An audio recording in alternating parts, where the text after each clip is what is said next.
Demişəm, alın oturacaq evdə. Bir əllərində 2 qarpız saxlamaq istəyirlər əslində bu cür kişilər. Həm evdə evim olsun, sosial status olaraq yaxşıdır da, ailəlidir, uşaqları var, çox yaxşı həyat yoldaşıdır, cəmiyyət üçün çox nümunəvi bir bəydir. Digər tərəfdən də emosional cəhətdən, digər xanımdan asıllığı var axı, sevgi asıllığı var bunun. Sevgisi yoxdur evdə, diqqəti yoxdur. Doğrudan mı onlar evdəkini sevmirlər? Yəqin ki, belə deyim də, orada bir nəsə almadıqları bir şeylər var ki, bunlar çöldə nəsə axtarırlar da, yəni Çöldəki də evdəki ilə eynidir də. Bir də ki, evdəki münasibətləri inkişaf elətdirmək əvəzinə, evdəki münasibətləri yaxşılaşdırmaq əvəzinə asandır da, yəni ki, qıraqda kimisə tapmaq. Bir də evdə məişət var axı, məişət onları yorur. Bu cür kişilər ümumiyyətlə məsuliyyətsiz insanlardır, psixoloji tərəfdən problemli insanlardır. Mən həmişə deyirəm bu cür bəylər, belə deyim, bunları mən heç bir zaman dəstəkləyə bilmərəm. Çünki psixoloji problemi... Bunların müalicələri var ümumiyyətcə. Özləri istəsələr, bəli, müalicə oluna bilərlər.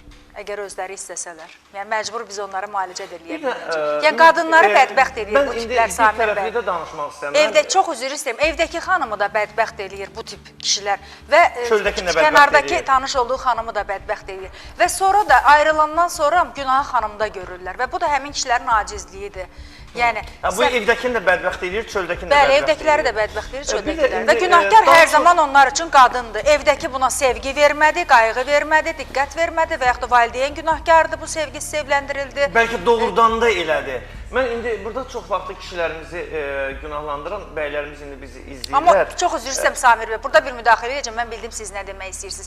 Əgər doğrudan da elədirsə, hüquqi yolda boşanma var, yəni münasibətləri təmiz ayırma var və digər sevdiyi xanımla, istədiyi xanımla normal həyatını yaşama seçimi var. Niyə onu da saxlayır, yaxşı? Bu onlar üçün bir, belə deyim də, özlərinin həyatlarını yaxşı yaşamaları üçün həm evdə, həm də ki çöldə. Evdə rahatdır da, uşaqlar saxlanılır, burada anası gəlir, gəlin ona qulluq eləyir. Məsəl üçün deyirəm də indi. Çox rahatdır, evdə hər cür şərait var. Kənarda da gedir o istədiyi kimi. Məsələn, mən bir şəxs tanıyıram, təzə ailə qurub.